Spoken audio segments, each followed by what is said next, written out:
Innal hamdalillah nahmaduhu wa nasta'inu wa nastaghfiruh wa a'udzu billahi min syururi anfusina wa min sayyiati a'malina may yahdihillahu fala mudhillalah wa man yudlil fala hadiyalah. Asyhadu an la ilaha illallah wa asyhadu anna Muhammadan abduhu wa rasuluh. Terima kasih sebanyak-banyaknya kepada para takmir Mushola Al-Amanah. Puji syukur kehadirat Allah Subhanahu wa taala, saya bisa kembali bertemu bertatap muka dengan jenengan semua. Saya mungkin 1 atau 2 kali ya, pernah kesini ya. Udah lama sebelum Covid. Alhamdulillah pada pagi hari ini kita bisa bertemu lagi. Ini adalah sebuah takdir Allah. Gimana tadi malam saya ditelepon Pak Ali suruh menggantikan beliau karena beliau pas jadwalnya barengan. Tapi alhamdulillah mungkin ini sudah takdir Allah, saya harus berada di sini dan semoga apa yang akan saya sampaikan nanti bisa bermanfaat bagi jemaah semuanya. Pada kesempatan kali ini saya ingin mengenalkan diri, mungkin yang belum kenal ya. Nama saya Edi Prayetno, dulu mantan Kristen dari Gereja Pantai Kosta Pusat Surabaya. Nanti kalau yang punya YouTube bisa dibuka di channel Edi Prayetno. Di sana banyak kajian saya soal kristologi. Saya dengan Ustadz Menahem Ali bersama-sama di Yayasan Abdullah Wasian Foundation. Biasanya saya selalu duet dengan Pak Ali kalau debat-debat dengan pendeta itu ya. Kemudian kita juga mendirikan Yayasan Pembinaan Mu'alaf At-Tauhid, pusatnya di Surabaya. Dan alhamdulillah saat ini kita lagi membangun pondok pesantren di Jombang, di Wonosalam. Di sana ada tanah seluas 3 hektar dan masih dalam proses pembangunan ya. Karena alhamdulillah dananya juga dari para donatur. Jadi di sini saya tidak menggurui jenengan soal ilmu Islam karena spesialisasi saya adalah kristologi ya. Jadi mungkin ini adalah ilmu, mungkin beberapa orang adalah ilmu yang baru ya. Tapi yang jelas ilmu ini sangat dibutuhkan untuk umat. Karena apa? Karena dengan mempelajari ini saya harapkan jenengan semua bisa membentengi saudara, teman, dan kerabat semua dari pemurtadan. Syukur-syukur jenengan semua bisa mengajak mereka untuk masuk Islam. Itu harapan saya. Dakwah Islam itu bukan hanya kepada sesama Islam. Dakwah Islam itu terutama adalah kepada mereka yang belum mengenal Islam. Itulah sebabnya kenapa kita sering mengadakan diklat-diklat kristologi ya. Terakhir kemarin kita juga mengadakan diklat di Semarang, kemudian di Trawas, di Lombok ya. Kemudian di beberapa pondok pesantren juga. Tujuannya apa? Tujuannya adalah membekali mereka dengan ilmu yang mungkin belum pernah mereka temukan. Seperti polisi mempelajari ilmu soal kriminologi, bukan berarti kita diajari untuk melakukan kejahatan, tidak. Di sini saya juga akan memberikan pelajaran kristologi, bukan saya mengajak jenengan mau masuk Kristen, tidak juga. Tetapi dengan ilmu ini supaya kita bisa paham dan bisa menjawab kalau ada pertanyaan-pertanyaan kemungkinan dari beberapa rekan atau saudara yang Anda ajak untuk masuk Islam. Biasanya kan lewat dialog. Kita mau mengajak seseorang itu pasti pertama lewat dialog. Dia pasti membantah. Di sana terjadi dialog. Di dalam Al-Quran dijelaskan memang tidak apa-apa kita berdebat, tetapi dengan cara yang baik, seperti di An-Nahl 125 itu. Serulah mereka kepada jalan Tuhanmu dan bantahlah mereka dengan cara yang baik, bil hikmah. Caranya bagaimana? Mempelajari ilmunya. Ilmu ini jarang ditemukan di pondok pesantren atau di sekolah tinggi Al-Quran. Hanya ada di Fakultas Usuluddin, itu pun hanya beberapa semester. Itulah sebabnya kita banyak mengenal para kristolog justru dari orang Islam. Itu hebatnya ya. Kita mengenal Yai Abdullah Wasian, Kita mengenal Yai Mudori yang dari Sumeneb, Zakir Naik dan sebagainya ya. Itu mereka muncul dari kalangan Islam. Kalau ada kristolog muncul dari Kristen, maklum, harap maklum, dan itu wajar ya, karena dia mulai kecil sudah pegangnya Alkitab. Tapi kalau ada seorang Islam yang muncul menjadi kristolog, itu hebat. Soalnya apa? Saya yakin itu tidak didapatkan di bangku kuliah atau di pondok pesantren. Pasti dia belajar secara otodidak. Itulah sebabnya kalau Ustadz Moko Ginta menjadi kristolog ya wajar, karena mantan pendeta. Saya dulu calon pendeta. Saya sudah sekolah Alkitab, sudah belajar di sekolah tinggi Alkitab. Alhamdulillah di tengah-tengah jalan saya mualaf. Alhamdulillah. Jadi saya ingin membuat topik ini. Topik ini sebetulnya topik yang biasanya yang ya banyak dipertanyakan. Apakah Yesus itu Tuhan atau tidak? Dalam sebuah agama itu yang utama adalah siapa yang akan disembah. Itu dulu. Kalau sudah ketemu siapa yang disembah, belakangannya sudah enak. Tetapi sampai hari ini orang Kristen sendiri memandang Yesus itu siapa, itu sampai hari ini terjadi perdebatan antara Trinitas dengan Oneness. Sekarang muncul lagi Oneness, kemudian Saksi Yehova, kemudian dari gereja-gereja apa itu? Ini mic-nya tidak keluar ya? Oke.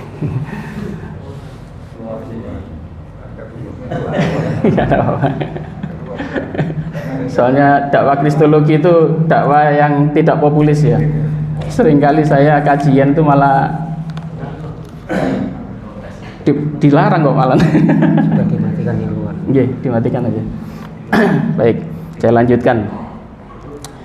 Apakah Yesus itu Tuhan atau tidak? Sesama Kristen sampai hari ini itu masih kebingungan. Ada yang mengatakan Yesus itu Tuhan. Kalangan Oneness dipelopori oleh pendeta Joshua Tewu, dia mengatakan bukan. Dia bahkan mendirikan kelompok sendiri yang namanya Oneness.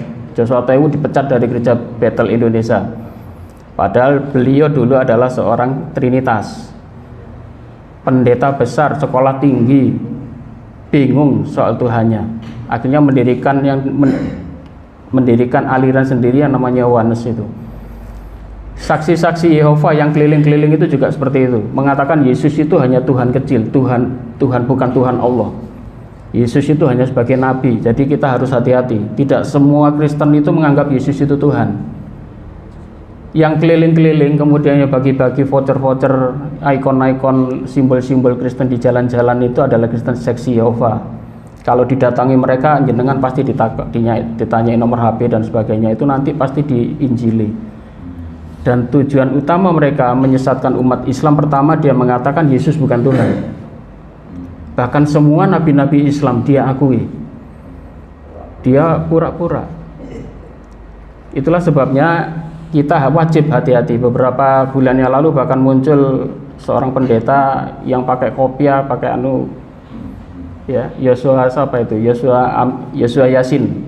Bahkan dia mengatakan di dalam khotbah-khotbahnya dia sudah memurtadkan para takmir masjid, para kiai, ustadz, dengan cara apa? Dengan menggelar Natal bersama.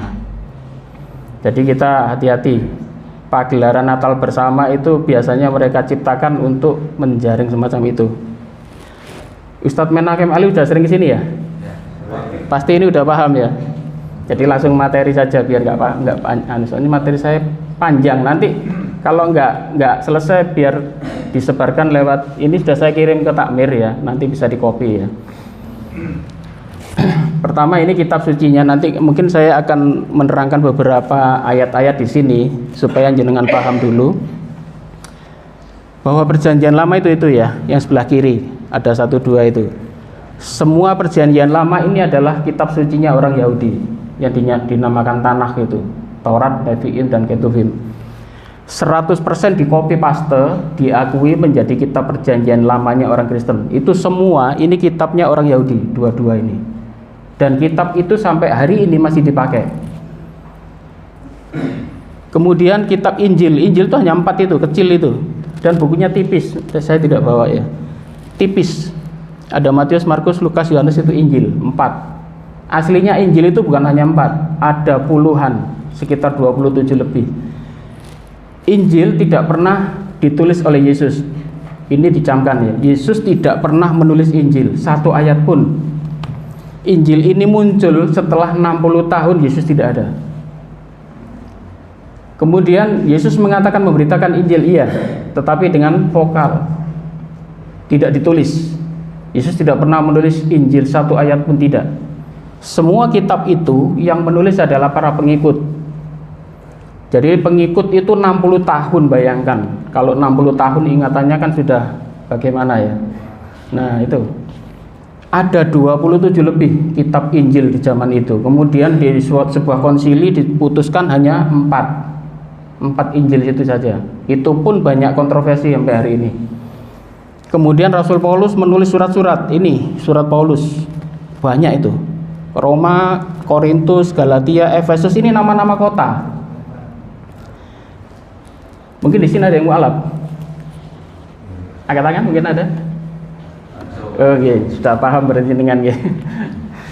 Itu surat Paulus dari mana, Mas? Protestan atau Katolik? Ya? Dari Katolik atau Protestan? Oh, alhamdulillah dari Protestan. Nah, ini saya lanjutkan. Soalnya Katolik beda lagi kitabnya. Ini Protestan. Ini ya, kalau Katolik itu yang merah-merah ini ya, ada Tobit, Yudit, Makabe itu ya. Kalau Protestan yang merah-merah itu tidak diakui. Kitab sucinya aja mereka bingung. Suatu ketika saya pernah diajak orang, ID masuk Kristen lagi. Saya mau masuk Kristen. Saya jajar ada kitab suci itu 4. Kitab Kristennya Katolik, Protestan, kemudian kitab Kristennya Kristen Ortodok, seksi Yehova, Mesianik. Saya masuk Kristen lagi, tentukan kitab mana yang mau saya pakai. Nggak bisa jawab mereka. Kitabnya beda-beda, ada yang ditambahi, ada yang dikurangi. Katolik ada ditambah merah-merah itu. Kemudian dari seksi Yehova dia bikin kitab suci sendiri. Kemudian di surat apostolik itu yang sebelah ya, kitab Rasul-Rasul. Jadi surat-surat Paulus itu lebih banyak daripada Injil. Injil hanya 4 Injil, 4 kitab itu ya. Oke, lanjut ya.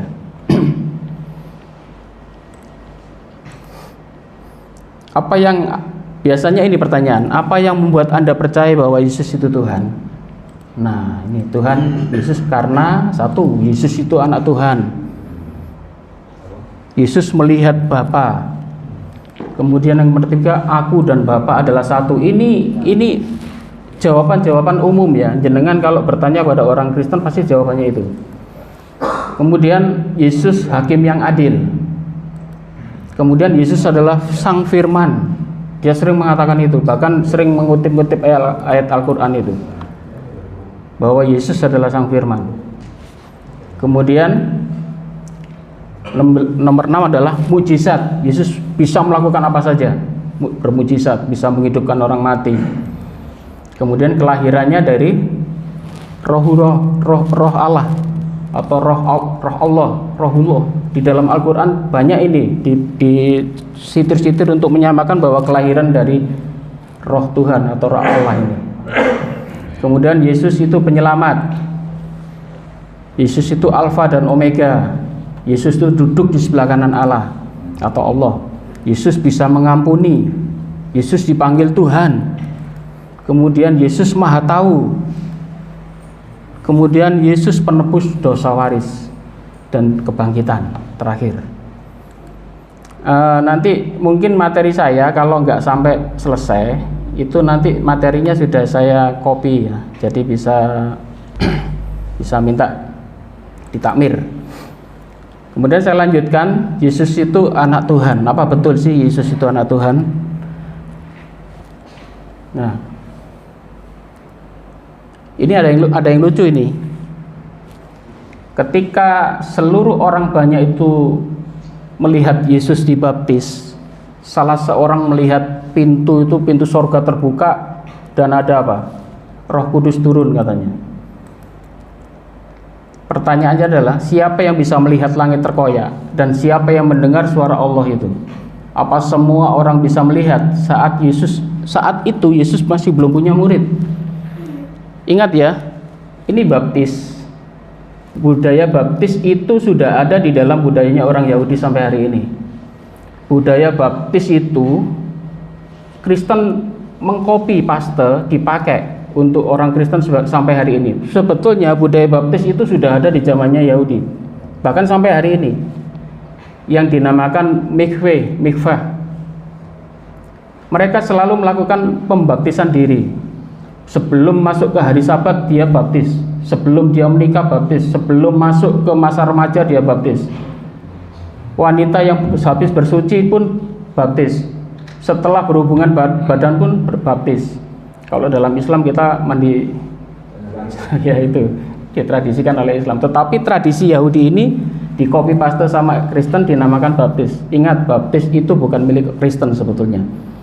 Awal-awal baptis itu tidak pernah menceritakan bahwa seseorang dibaptis itu percaya pada Yesus sebagai Tuhan, tidak ada. Yesus dibaptis karena apa? Karena Yesus melakukan ritual tradisi Yahudi. Sebelum Yesus menjadi nabi, dia dilantik, dibaptis dulu. Baru setelah itu dia pergi mencari murid-murid dan melakukan mujizat-mujizat itu. Sebelumnya Yesus tidak dikenal. Karena Yesus adalah keluarga dari tukang kayu biasa dan banyak orang tidak mengenal dia. Setelah dia dibaptis, baru dia menjadi nabi.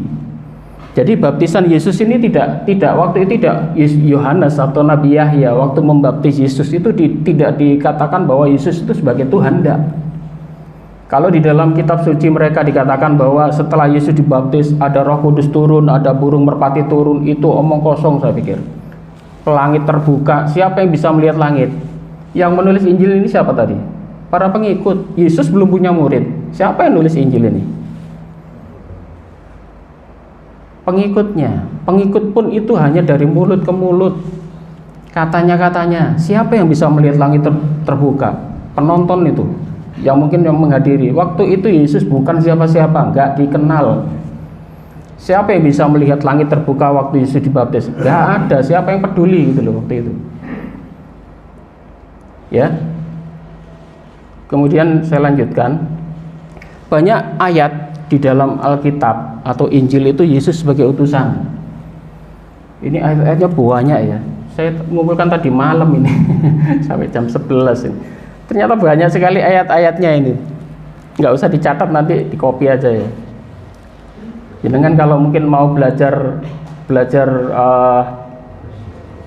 mempertobatkan orang Kristen bisa pakai ayat-ayat ini ya. Ini saya ambil dari Injil tadi yang sudah saya tampilkan tadi. Semuanya ini Injil.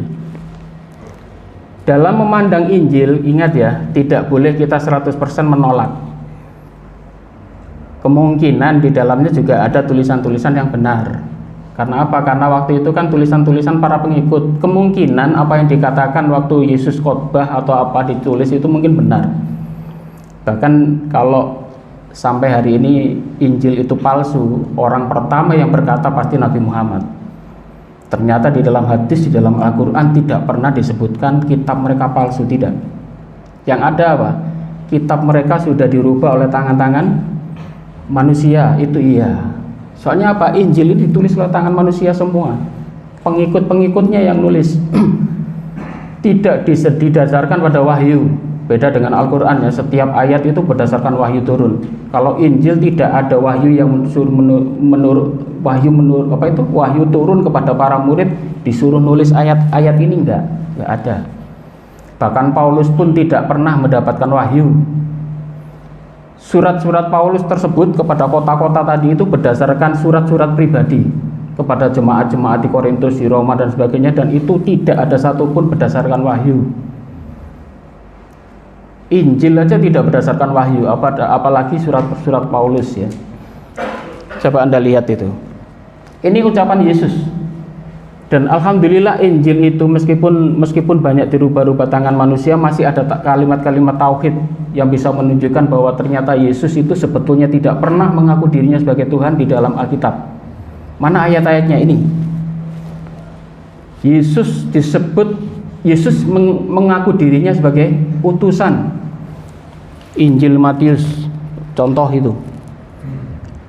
Barang siapa menyambut kamu, ia menyambut aku, dan barang siapa menyambut aku, ia menyambut dia yang mengutus aku. Ini ucapan Yesus.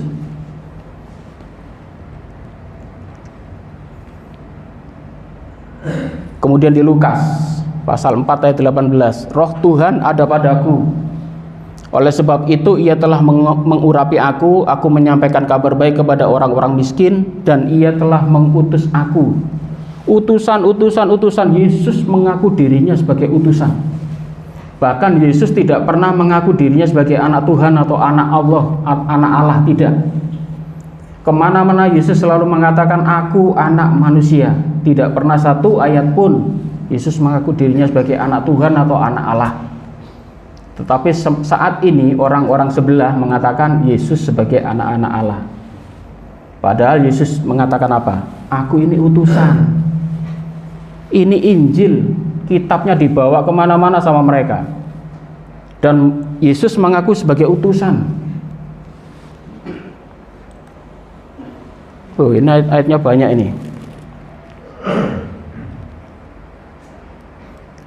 Bahkan Yohanes pasal 5 ayat 30, Anda lihat. Aku tidak bisa berbuat apa-apa dari diriku sendiri, aku menghakimi sesuai dengan apa yang aku dengar, dan penghakimanku adil, sebab aku tidak menuruti kehendakku sendiri, melainkan kehendak Dia yang mengutus aku. Bayangkan, kalau Yesus bermukjizat, kalau Yesus bisa menyembuhkan orang sakit, kalau Yesus bisa menyembuhkan orang mati atau membangkitkan orang mati, semua yang dia lakukan adalah, Yesus mengatakan apa? Aku tidak bisa berbuat apa-apa dari diriku sendiri. Bahkan ada yang mengatakan Yesus nanti menghakimi.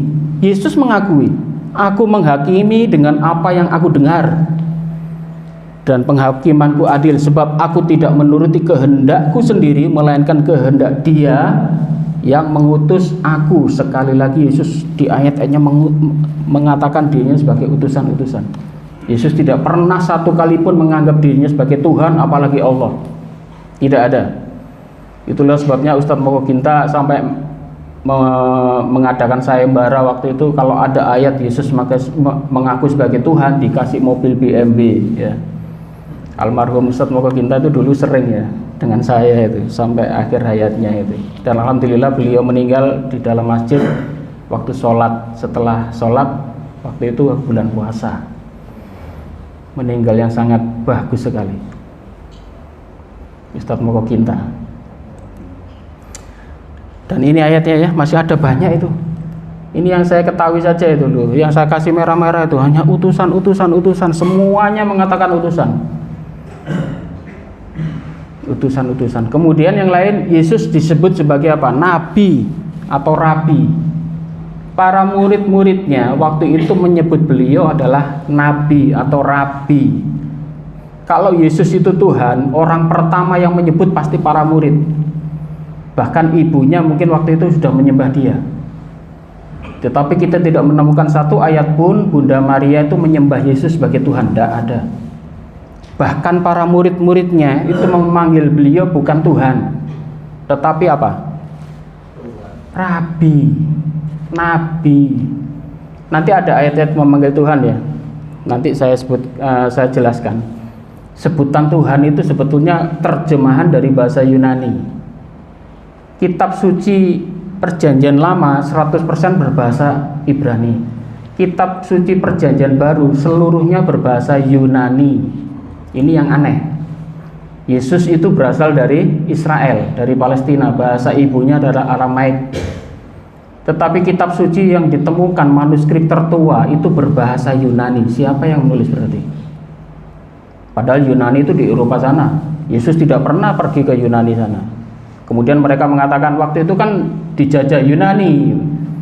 Tetapi masa sih Yesus dan murid-muridnya menulis kitab suci dalam bahasa Yunani? Kan harusnya bahasa ibunya dia, minimal bahasa Ibrani lah. Karena Yesus waktu itu berbahasa Aramaik dengan keluarga-keluarganya dan para murid. Tetapi kitab suci yang ditemukan Perjanjian Baru keseluruhan itu bahasa Yunani. Dan ucapan yang mengatakan Yesus dipanggil Tuhan itu adalah terjemahan dari Kurios.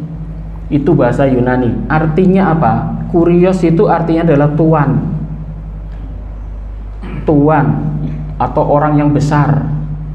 Tetapi di dalam kitab suci Injil perjanjian Injil terjemahan yang masih memakai terjemahan tahun 1915-an itu ya, itu masih ditemukan terjemahannya masih diterjemahkan tuan. Tetapi terjemahan Alkitab yang akhir-akhir ini sudah diganti menjadi Tuhan. Itu terjemahan dari asal katanya bahasa kurios itu ya, dari bahasa Yunani itu. Kurios ya. Jadi tidak pernah Yesus dipanggil sebagai Tuhan yang sebagai Allah, tidak. Apalagi Allah tidak. Yesus tidak pernah dipanggil sebagai Allah. Para murid-muridnya manggil sebagai Rabi, Nabi. Bahkan Yesus sendiri mengaku dirinya adalah Nabi.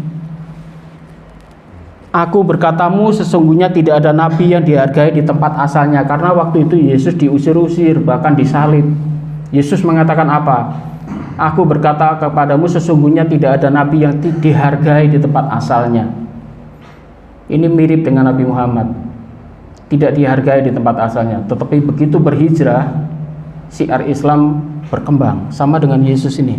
Yesus mengatakan seorang nabi di mana-mana ditolak. Bahkan Nabi Musa pun dikintirkan ke kali itu ya. Banyak nabi-nabi kisahnya semacam itu. Dan Yesus mengaku dirinya sebagai nabi yang juga ditolak di kampung halamannya, bahkan disiksa dan disalib. Yesus mengaku sendiri. Ya. Itu masih rapi-rapi itu, masih banyak ayat-ayatnya nanti. Kemudian selanjutnya Yesus disebut sebagai guru. Karena Yesus selalu mengajarkan kebaikan, mengajarkan kepada tauhid. Yesus dipanggil para murid-muridnya sebagai guru. Panggilan rabi, guru, ya, guru. Saya percepat saja, nanti ini isinya bisa jenengan copy, nanti banyak sekali, Anda baca sendiri. Kemudian ini kesaksian daripada Yesus ya. Bapa itu lebih besar daripada Yesus. Terakhir saya debat kemarin dengan pendeta Henry Tan di Jogja, dengan teman-teman dari At-Tauhid. Ya.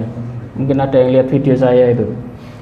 Henry Tan kan menyamakan Yesus itu adalah Allah. Bahkan Henry Tan mengatakan bahwa semua nabi-nabi itu diutus oleh Yesus. Tak kasih ayat ini akhirnya pendeta Henry Tan itu. Coba Bapak baca Yohanes 14 ayat 28. Saat itu saya tanya, Pak Henry Tan, apakah Yesus dan Allah Bapa itu setara? Iya, setara. Dengan tegas dia mengatakan itu. Karena apa? Dia mengaku bahwa Yesus itu adalah Allah Bapa. Bahkan dia mengatakan Yesuslah yang mengutus para nabi-nabi. Tak kasih ayat ini akhirnya pendeta Henry Tan itu. Coba Bapak baca ayat ini. Apakah Yesus itu sama dengan Allah Bapa? Gak bisa jawab dia, wong ada di Alkitabnya. Di sana disebut apa? Kamu telah mendengar bahwa aku telah berkata kepadamu, aku pergi tetapi aku datang kembali kepadamu. Sekiranya kamu mengasihi aku, kamu tentu akan bersukacita karena aku pergi kepada Bapakku, sebab Bapa itu lebih besar daripada aku. Yesus itu kecil, manusia biasa, nabi, guru dan sebagainya. Yesus tidak pernah satu ayat pun mengatakan sama dengan Allah, nggak pernah. Dan pengakuan Yesus itu diperkuat di dalam Al-Quran, bahwa Yesus tidak pernah mengatakan dirinya, ibunya sebagai Allah, apalagi sebagai tandingan Allah. Itu nggak mungkin. Nabi besar, Nabi Isa mengatakan dirinya sebagai Tuhan. Apakah benar Yesus itu anak Allah atau anak Allah? Semuanya di dalam semua ayat Alkitab itu ada 88 ayat yang mengaku dirinya sebagai anak manusia. Tidak pernah Yesus itu mengaku sebagai anak Allah, nggak ada. Ya. Dalam kitab Yohanes 13:31 disebutkan apa? Sesudah Yudas pergi, berkatalah Yesus, sekarang anak manusia. Di mana-mana Yesus selalu mengatakan anak manusia, anak manusia, anak manusia. Tujuannya apa? Supaya dia tidak dianggap sebagai anak Tuhan. Soalnya waktu itu rumor yang berkembang itu Yesus itu sudah dicurigai macam-macam, karena dia lahir tanpa bapak. Kemudian rumornya itu, wah ini titisannya Allah, wah ini anaknya Allah. Bahkan saat itu Yesus mengumpulkan para murid-muridnya, kemudian ditanya satu-satu, menurut kamu siapa aku? Menurut kamu siapa aku? Jadi pendapat Yesus, perbedaan soal siapa Yesus itu sudah terjadi saat Yesus masih hidup. Buktinya apa? Saat itu murid-muridnya dikumpulkan, ditanya satu persatu. Karena rumor-rumor yang di luar berkembang, Yesus itu dikatakan sebagai anak Allah, Yesus itu adalah Allah, Yesus itu adalah jelmaan daripada Allah dan sebagainya. Karena Yesus bisa membangkitkan orang mati. Akhirnya Yesus mengumpulkan para murid, ditanya satu persatu, siapa aku ini, siapa aku ini, siapa aku ini. Hanya Petrus yang mengatakan bahwa engkaulah Mesias anak Allah. Akhirnya Yesus marah dan mengatakan, hei Petrus, kamu jangan mengatakan itu di tempat orang lain. Karena apa? Khawatir ditafsirkan salah. Dan ternyata benar, sampai hari ini mereka menafsirkan salah. Saat itu jawaban para murid beda-beda semua. Ada yang mengatakan engkau adalah nabi, engkau adalah titisan dari Nabi Elia, engkau adalah titisan daripada Elisa. Kenapa? Karena Nabi Elia, Elisa itu mukjizatnya hampir sama dengan Yesus. Kalau di dalam Al-Quran itu Nabi Eliasa itu ya. Nabi Eliasa itu juga bisa membangkitkan orang mati. Nabi Eliasa juga bisa menyembuhkan orang buta. Nabi Eliasa bisa memberikan anak yang tidak punya anak bisa punya anak. Nabi Eliasa bisa bahkan tulang-tulangnya saat orang meninggal kena tulangnya itu bisa hidup kembali. Bayangkan. Kalau hanya mujizat dikatakan Yesus itu sebagai Tuhan, Nabi Eliasa, Nabi Elia itu sama hebatnya dengan Yesus. Kenapa mereka tidak disebut sebagai Tuhan? Kalau hanya tidak lahir dari bapak, kalau hanya lahir tanpa bapak, Nabi Abraham pun lahir tanpa bapak. Jadi apalagi sekarang alasannya? Nggak ada. Kalau kita lihat di dalam Alkitab tadi sudah saya tunjukkan ayat-ayatnya bahwa Yesus tidak pernah mengaku dirinya sebagai Tuhan, semuanya mengaku sebagai utusan, sebagai nabi, sebagai rabi, sebagai guru. Tidak pernah satu ayat pun Yesus mengaku sebagai Tuhan. Ya. Kemudian saya lanjutkan, nanti lanjut tanya jawab ya sampai jam 6 gitu. Saya percepat, pasti nggak selesai ini. Soalnya kan tadi pertanyaannya dan jawaban siapa Yesus kan banyak ya. Nanti bisa jenengan copy, pelajari, dibaca di rumah gitu. Kemudian saya mau ambil ini, tujuan saya apa? Saya akan tunjukkan pada jenengan bahwa ada terjemahan-terjemahan di dalam Injil itu yang membuat kesalahan-kesalahan. Injil itu adalah kitab sinoptik. Injil 3 Matius, Markus dan Lukas isinya itu hampir sama. Kisahnya hampir sama. Tetapi isinya beda-beda. Saat Yesus disalib, yang satu berkata jam sekian, yang satu berkata jam sekian. Waktu Yesus mati dan bangkit, kitab ini mengatakan itu beda-beda. Bahkan kalau saya dulu pernah debat dengan pendeta Isra Soru waktu di Universitas Muhammadiyah Surabaya, saya tanya pendetanya itu, dia menjawab apa? Itu seperti wartawan meliput sebuah berita. Ada sebuah kecelakaan, ada 3 wartawan atau 4, dan wartawan masing-masing itu menulis sesuai dengan versinya masing-masing katanya. Lah ini kitab suci kok kayak gitu ya? Itu jawaban pendeta Isra Soru loh waktu itu debat dengan saya itu. Dia mengumpamakan sebagai seperti wartawan menulis berita, makanya beritanya beda-beda. Nah ini Injil sinoptik itu ya. Jadi jenengan biar paham. Injil pertama itu bukan Matius sebetulnya, Markus. Injil Markus ada dulu, manuskripnya tertua itu ya, ditemukan tertua. Kemudian ada Matius dan Lukas.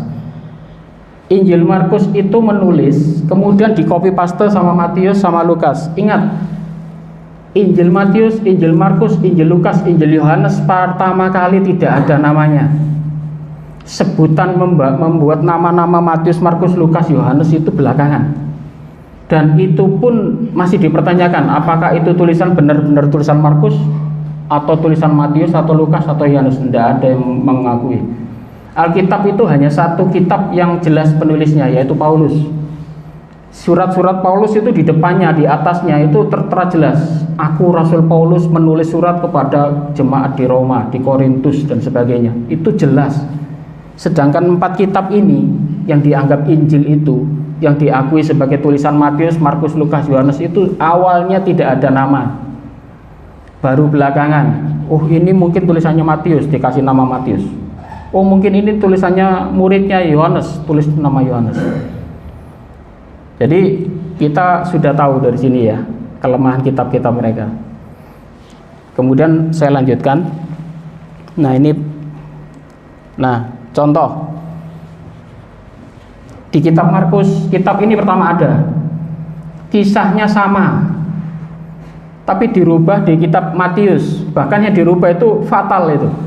Apa? Coba Anda lihat yang saya garis merah. Waktu itu, pada waktu orang banyak itu melihat Yesus, tercenganglah mereka semua dan bergegas menyambut dia. Lalu Yesus bertanya kepada mereka, apa yang kamu persoalkan dengan mereka? Kata seorang dari mereka banyak itu, panggilannya Yesus apa? Guru, di kitab Markus. Tetapi kisah ini sama, disalin di kitab Matius, ucapan guru itu dirubah menjadi apa itu? Tuhan. Ini kitabnya masih ada loh sampai hari ini. Jangan catat ini, kasihkan orang-orang itu. Kalau mereka masih menyebut sebagai Tuhan, ingat, Injil pertama itu bukan Matius. Manuskrip tertua itu adalah Markus. Disalin, karena waktu itu kan belum ada mesin fotokopi ya. Jadi semua itu masih tulisan tangan. Para pengikut mungkin saya nulis, kemudian dilanjutkan oleh Ustadz Hamas ya nulis juga. Wah, nulis dari Pak Edi di copy. Ustadz Hamas nulis di copy lagi dengan yang lain, ditulis tangan. Akhirnya waktu itu muncul beberapa versi Alkitab Perjanjian Baru. Dari tulisan saya pertama diduplikat Ustadz Hamas, diganti tulisan saya. Padahal panggilan pertama adalah guru. Kemudian diganti, sama ini ceritanya. Ketika Yesus dan murid-murid kembali dan seterusnya, katanya, Tuhan, kasihinilah anakku, ia sakit. Padahal apa? Pertama ditulis apa? Guru. Kok bisa diganti menjadi Tuhan gitu loh. Tuh ya. Makanya kadang-kadang kalau kita bertanya, mana sih sebutkan satu ayat di dalam Injil yang Yesus disebut sebagai Tuhan, mereka pasti kasih ayat ini, Matius ini. Jenengan sekarang sudah saya kasih tahu, jenengan bisa jawab sekarang. Ternyata ini adalah duplikat dari kitab Markus. Dulu asalnya adalah guru diganti menjadi Tuhan. Kemudian lanjut lagi.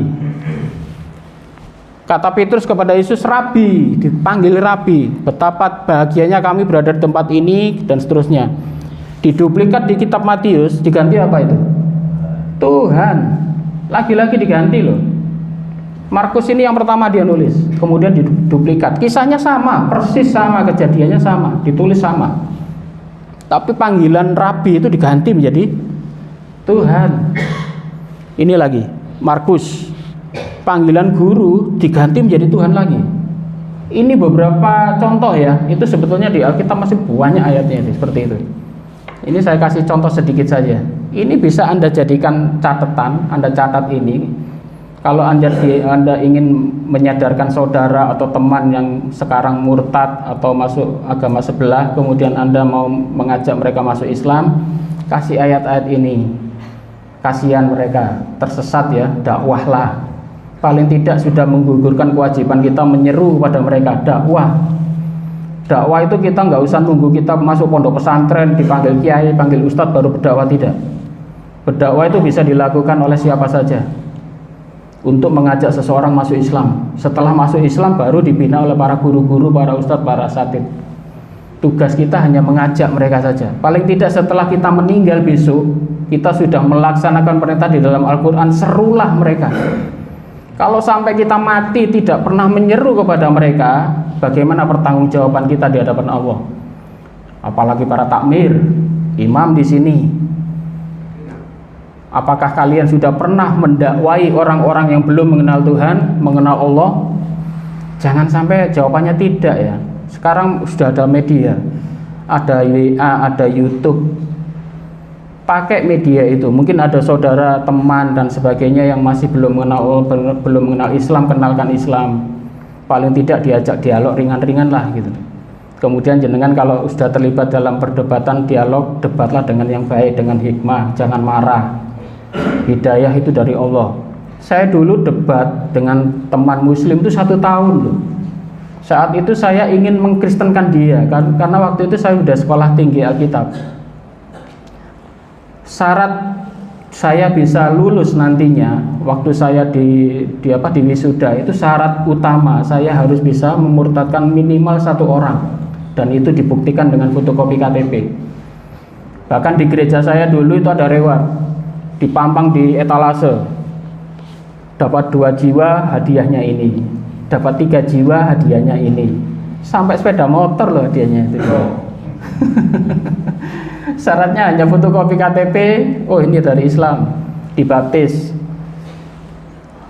Paul Zhang dulu teman saya di GBBS, Paul Zhang yang sekarang lari di Jerman itu, satu gereja dia ada dengan saya dulu. Paul Zhang itu sebelum dia ke Jerman menemui saya di Surabaya itu 3 kali. Waktu itu dia ketemu dengan Ustadz Moko Ginta, ketemu dengan Bapak Yudi Mulyana, kemudian bertemu dengan Bapak siapa? Ali Makrus itu ya, yang meninggal di Bali kemarin murtad lagi itu. Ali Makrus yang dulu dikejar-kejar FPI itu, yang mengatakan air zam-zam dari PDAM itu loh. Itu kan pernah kita Islamkan dulu waktu itu. Karena waktu itu dikejar-kejar FPI, kita Islamkan, dia bersyahadat, ada videonya kan. Kemudian didatangi Paul Zhang, dikristenkan lagi dia. Karena apa? Karena duit. Karena saat itu dia pertaruhkan apa? Dia udah kartu baptisnya itu belum dihapus. Sembako dia tunjukkan pada saya itu masih dari gereja. Saya beberapa kali ke rumahnya ke Ali Makrus. Karena apa? Karena rumahnya itu yang kontrakkan juga kami. Kita kontrakkan dari Yayasan Abdullah Wasian waktu itu, didanai oleh Bapak Masud. Beberapa kali kita ke rumahnya, bahkan dia setiap kita ada dialog di Universitas Surabaya waktu itu kan kita jadikan moderator itu, kalau jenengan lihat videonya itu Pak Ali Makrus itu. Kemudian didatangi oleh Paul Zhang, dirayu-rayu dikasih duit, dibaptis. Saya dikirimi videonya sama Paul Zhang, Edi, ini Ali Makrus sudah murtad lagi katanya. Waduh iya murtad. Akhirnya dibawa lari ke Bali. Ya kisahnya seperti dengan MKC itu hampir sama itu, lari ke Bali semua kan. Itu satu link itu. Paul Zhang, Saifuddin Ibrahim, linknya sama. Setelah dia mengajak orang-orang minimal, orang yang pernah menjadi Islam, untuk dijadikan apa? Untuk dijadikan tombak di depan untuk untuk menghancurkan Islam. Akhirnya mereka tercipta kan, seperti Saifuddin Ibrahim. Kemudian sekarang dia membina Sofiatul itu yang perempuan itu yang katanya mantan Islam. Kemudian MKC, dan sekarang muncul yang baru ini adalah Muhammad Yasin. Sekarang masih bergerilya itu, memurtadkan orang-orang. Linknya sama, hampir sama, semua cara-cara mereka sama. Jadi kalau kita tidak waspada, kita tidak hati-hati, mereka selalu bergerilya, bahkan dia mencari jiwa. Sementara orang Islam sendiri merasa sudah mayoritas, sudah nyaman, tidak mikir itu. Sementara mereka di tiap gereja, bahkan di tiap jemaat, 1 orang itu minimal harus bisa mengajak orang lain masuk Kristen 1. Itu wajib. Dan itu ada seruan agung, jadikan seluruh manusia itu menjadi muridku. Itu seruan agung oleh mereka. Makanya sekarang media massa ini ya, kalau jenengan lihat TikTok, YouTube dan sebagainya, orang-orang Kristen ini luar biasa. Yang terakhir kemarin Gracia kan kita laporkan ke Polda itu. Gracia Apelo, padahal Gracia itu dulu sering dialog dengan kami, dengan Bapak Menahem Ali. Terakhir Gracia kan menghina-hina Nabi Muhammad itu, soal bersinah dengan Zainab dan sebagainya itu. Karena dia sudah keterlaluan, kita laporkan ke Polda. Masih di dalam penjara itu sampai sekarang. Gracia Apelo namanya. Dulu sering dialog dengan kita itu, dengan Pak Ali juga. Orang-orang model seperti itu ya, kita wajib berhati-hati dan waspada. Karena apa? Rongrongan iman itu luar biasa. Orang anak-anak kecil, remaja itu udah pegang TikTok, pegang YouTube, dan di situ, waduh luar biasa menjelek-jelekan Islam kayak itu loh. Dan sementara orang Islam banyak yang tidak menjawab, diam semuanya. Kalau kita dari para mu'alaf ini, kristolog menjawab dan sebagainya, belum apa-apa udah dihukumi apa? Intoleran. Diancam-ancam, dilaporkan. Saya berapa kali dilaporkan itu. Bahkan Saifuddin Ibrahim menargetkan saya itu urutan kedua setelah Felixio. Dia mengatakan Edi Prayitno ini nomor 2 setelah Felixio, harus dilaporkan. Dulu itu rame-ramenya itu.